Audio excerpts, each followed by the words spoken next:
Assalamualaikum warahmatullahi wabarakatuh. Waalaikumsalam. Saya Sulaiman selaku penggerak akan akan mewawancarai sekolah pendidikan madrasah. Pak, boleh Bapak menjelaskan dulu? Assalamualaikum warahmatullahi wabarakatuh. Selamat siang, salam sejahtera kita semua. Perkenalkan diri, nama saya Wakita. Saya mendapat tugas sebagai kepala sekolah di Madrasah.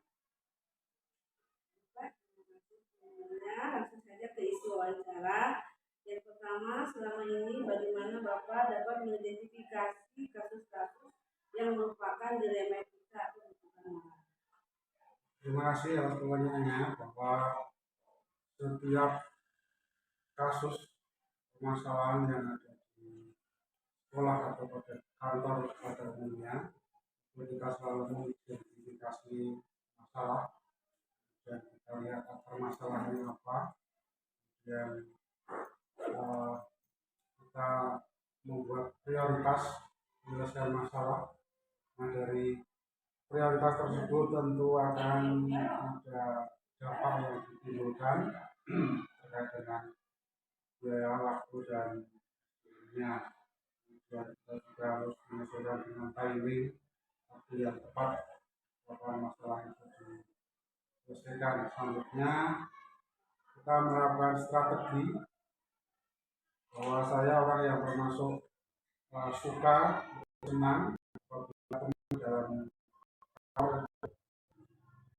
banyak yang memberikan pendapat dengan bahwa banyak pendapat semakin baik.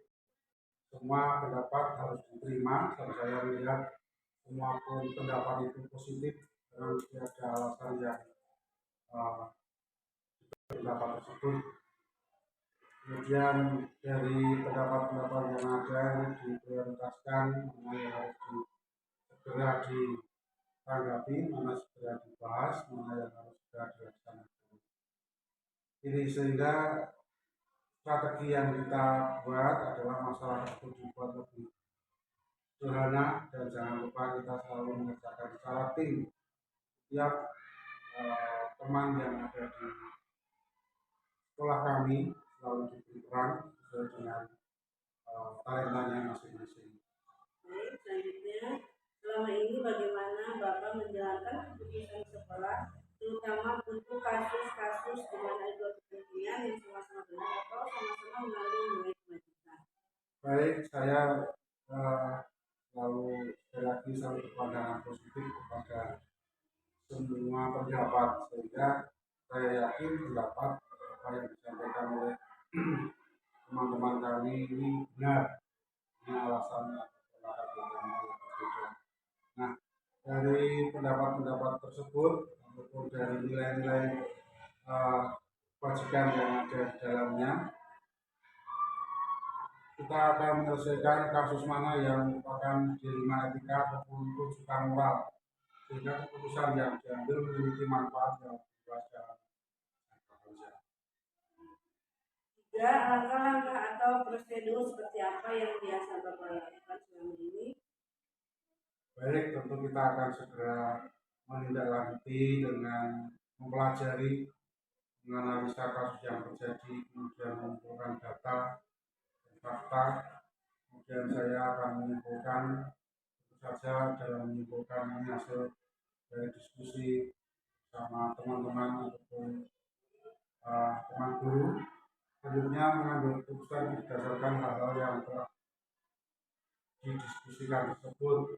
Ketika keputusan diambil, maka kita juga perlu merefleksikan keputusan yang telah kita buat untuk dijadikan acuan untuk kasus-kasus selanjutnya. 4, hal-hal apa saja selama ini Bapak anggap efektif dalam pengambilan keputusan pada kasus-kasus dilema kita? Baik, setiap kasus yang menyangkut kepentingan sekolah ataupun siswa, maka semua guru akan duduk bersama, berdiskusi, kemudian melaksanakan analisa bersama, menentukan skala prioritas, kemudian memutuskan atas dasar musyawarah. Selanjutnya, 5 hal-hal apa saja selama ini merupakan tantangan dalam pengambilan keputusan pada kasus-kasus dengan etika. Tantangannya tentu saja kita akan mempertimbangkan terkait dampaknya, terkait biaya, terkait waktu, terkait siapa yang tepat yang akan mengerjakan sebuah keputusan tersebut. Kedua, apakah Bapak memiliki sebuah tata cara atau jadwal tertentu dalam sebuah penyelesaian kasus dengan etika? Apakah Bapak langsung menyelesaikan di tempat atau memiliki sebuah jadwal untuk menyelesaikannya? Tempat prosedur seperti apa yang Bapak jalankan? Baik, untuk jadwal dapat kita buat bersama dengan teman sejawat. Kalau ada permasalahan yang harus selesai, maka kita selesaikan bersama saat juga. Tapi jika ada kasus yang memerlukan pemikiran lebih, maka kita sudah harus mencari waktu untuk memikirkannya dengan tenang. Dalam pengambilan keputusan, maka akan saya ambil keputusan setelah melalui langkah-langkah diantaranya mengenai masalah, menentukan siapa yang terlibat, mengumpulkan fakta dan sebagainya, sehingga keputusan yang kita ambil benar-benar merupakan. Selanjutnya, 7, adakah seorang atau faktor-faktor apa yang selama ini mempermudah atau membantu Bapak dalam pengambilan keputusan dalam kasus-kasus etika? Tentu saja musyawarah dan masukan dari teman-teman guru di sekolah dan juga teman-teman staf yang lain ini akan sangat membantu untuk menyelesaikan suatu masalah. Juga kita selalu berkoordinasi dengan komite dan dengan orang tua siswa ataupun stakeholder sekolah lainnya. Karena tidak semua keputusan yang menyangkut kasus dilema etika bisa kita putuskan sendiri. Harus ada kesepakatan dari teman-teman dan sekolah. Terakhir, dari semua hal yang telah disampaikan, pembelajaran apa yang dapat Bapak petik dari pengalaman Bapak sendiri dalam mengambil keputusan dilema etika? Baik, kadang suatu kasus itu terjadi tanpa kita duga. Kita harus selalu siap dan memikirkan sesuatu dengan manfaat yang lebih luas dalam jangka panjang. Dalam mengambil keputusan, kita harus berpikir objektif, tenang, berpikir, tidak lupa juga melakukan musyawarah, keputusan yang diambil juga baik. Bapak, terima kasih atas kesempatannya Bapak merespon ini. Wawancara calon penggerak dan kepemimpinan oleh jasa bersih manusia. Assalamualaikum warahmatullahi wabarakatuh.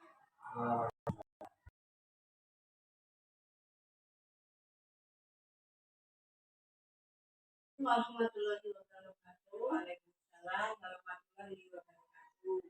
Perkenalkan, saya Arif Sulaiman, calon penggerak angkatan 9 dari SMP 15 lagi. Di sini saya ingin mewawancarai Bu Sekolah. Sebelumnya tolong Ibu memperkenalkan diri. Boleh Bu? Ya. Assalamualaikum warahmatullahi wabarakatuh. Saya Supri Hakim dari SD Negeri 1 Kalipetir. Baik Bu, terkait kegiatan sekarang itu wawancara tentang pengambilan keputusan dengan nilai-nilai kebajikan. Pertanyaannya yang sebagai pemimpin. Pertanyaan pertama, selama ini bagaimana Ibu dapat mengidentifikasi kasus-kasus yang merupakan dilema etika atau rujukan moral? Pertama kali dia harus mendefinisikan dulu secara umum. Setelah itu nanti diperkecil apakah itu termasuk dilema etika ataukah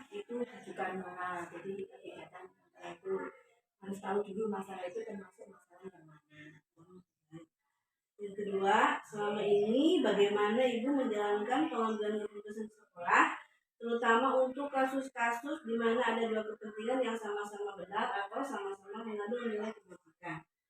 Ya, kita kenali dulu nilai-nilainya yang dalam kasus itu, apakah itu saling bertentangan ataukah saling berhubungan. Kalau bertentangan itu mungkin benar-benar salah, kalau sama-sama berhubungan benar atau benar. Nah, itu membuat keputusannya harus kita tegaskan yang mana itu masih, tapi ya itu harus kita lakukan. Ketiga, langkah-langkah atau prosedur seperti apa yang biasa dilakukan selama ini? Nah, kalau membuat keputusan itu tidak tergesa-gesa, tapi harus kita pahami dulu. Tadi kalau dilema etika ya kan, benar dengan benar itu memang sulit untuk dilaksanakan karena itu dengan hati nurani, tetapi juga harus mengacu pada peraturan. Itu yang pertama, kasusnya itu di identifikasi dulu. Kalau sudah, nanti kita masuk ke menajamkan situasi itu yang dihadapi itu. Setelah itu nanti baru mengambil keputusan sesuai dengan yang diharapkan untuk bisa menangani seperti itu. Keempat, hal-hal apa saja yang selama ini Ibu anggap efektif dalam pengambilan keputusan pada kasus-kasus dilema etika? Dalam mengambil keputusan itu yang pertama itu harus kita pikirkan dulu nanti hasil akhirnya itu yang kita dapatkan. Kemudian nanti berpegang teguh pada aturan juga. Jangan lupa juga harus mengutamakan rasa peduli. Nah, itu. Terus memperhatikan dampak jangka panjangnya. Terus yang terakhir nanti berdiskusi dengan teman. Itu karena teman itu bisa untuk nanti memperkuat kita yang membuat keputusan itu. Yang kelima, hal-hal apa saja yang selama ini merupakan tantangan dalam pengambilan keputusan pada kasus-kasus dilema etika?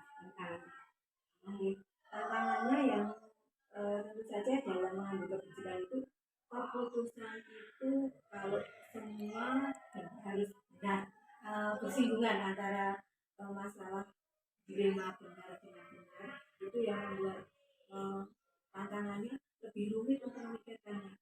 Di satu pihak kita itu harus memberikan keputusan sesuai dengan aturan, tetapi di pihak lain nanti kita harus juga memperhatikan tentang kepedulian sosial kita. Nah, mungkin pertumbuhan kalau membuat keputusan yang satu benar, yang satu juga benar, tetapi ada salah satu yang harus kita tajamkan atau kita perkuat, yaitu yang menjadikan kita itu merasa tertantang dan itu dilema yang harus kita menjadikan tantangan. Jadi keadilan versus kepedulian ya itu ya. Selanjutnya yang keenam, apakah Ibu memiliki sebuah tata atau jadwal tertentu dalam sebuah penyelesaian kasus dilema etika? Apakah Ibu langsung menyelesaikan tempat atau memiliki sebuah jadwal untuk menyelesaikannya? Untuk apa prosedur harus seperti apa yang Ibu jalankan? Dalam menyelesaikan masalah itu, yang pertama harus kita pikirkan benar-benar secara serius. Tetapi kalau bisa itu jangan menunda-nunda sebuah masalah terkadang tidak ada penyelesaiannya. Maka yang penting harus kita ada masalah, kita selesaikan dengan cara apapun dari teknik langkah yang tadi. Jadi penjadwalannya tidak usah dijadwalkan, kalau ada masalah harus segera dia. Kemudian yang ketujuh, adakah seorang atau faktor-faktor apa yang selama ini mempermudah atau membantu Ibu dalam pengambilan keputusan dalam kasus-kasus dilema etika? Dalam mengambil kasus itu tentu saja kita bisa menggerakkan teman-teman sejawat, komite, orang tua siswa, ataupun pengguna lulusan kita nanti di SMP. Itu jadi semua yang berhubungan dengan sekolah kita itu kita ajak bermusyawarah. Itu jadi mempermudah atau memberikan agak ringan kita itu memikirkan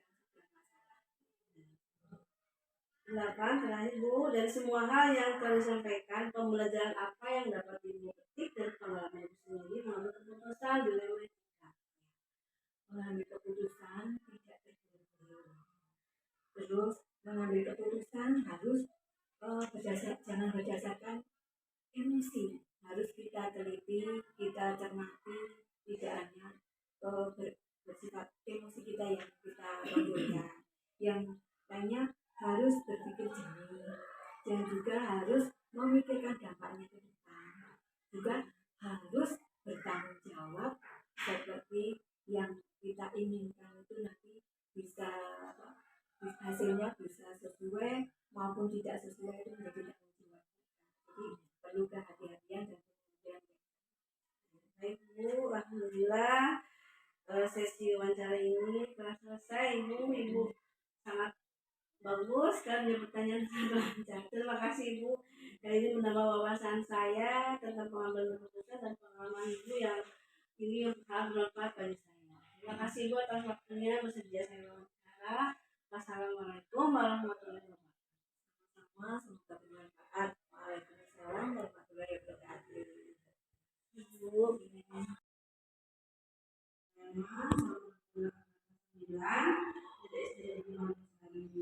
saya ingin mewawancarai Ibu sebagai pimpinan SMA ya tentang terkait pengambilan keputusan dengan pendidikan di pemimpin.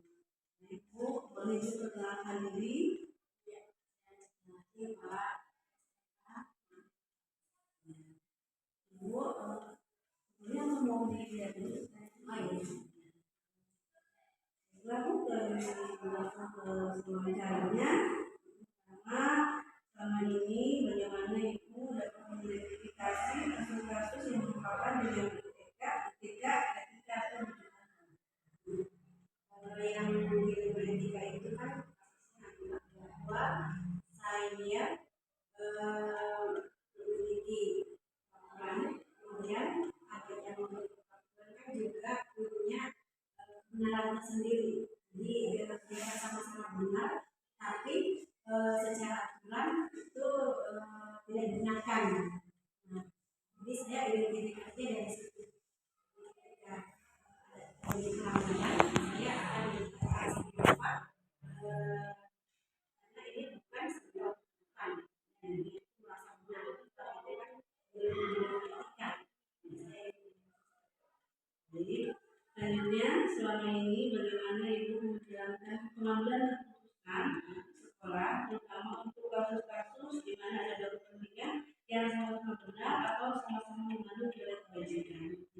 Saya akan lihat secara dalam dulu cari fakta kemudian akan menggali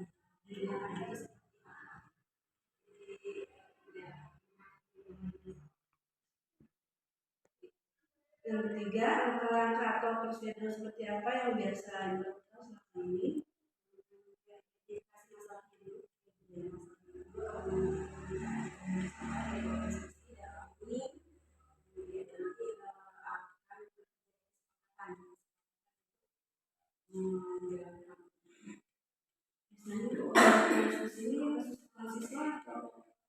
Siswa hal apa saja yang selama ini yang efektif dalam pengambilan kasus yang adalah ketika saya memahami si pelanggar aturan tersebut latar belakangnya apa kemudian saya akan mendiskusikan dan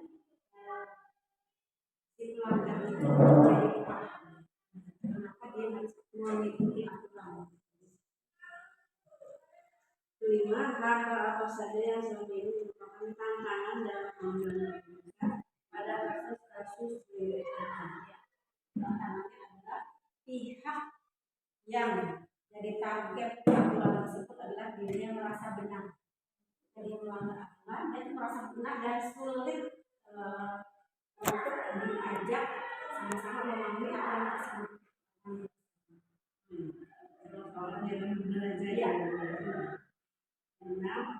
di sebuah kata atau jadwal tertentu dalam sebuah penyelesaian kasus pendidikan, apakah itu langsung menyelesaikan tepat atau memiliki sebuah jadwal untuk menyelesaikannya untuk atau prosedur apa yang dijalankan. Jadi ada kasus yang memerlukan tindakan segera. Jadi ada juga kasus yang bisa dijadwalkan. Nah, kalau kasus itu bisa dijadwalkan, saya kan akan identifikasi, kemudian saya akan mencari fakta dan seterusnya, akan mencari jalan cepat, saya akan waktunya untuk mengerjakan. Lalu, apakah adakah seseorang atau faktor-faktor yang selama ini mempermudah atau membantu ibu dalam pengambilan keputusan setiap kasus penyelidikan? Ada staf yang berkepentingan seperti apa itu yang membantu saya.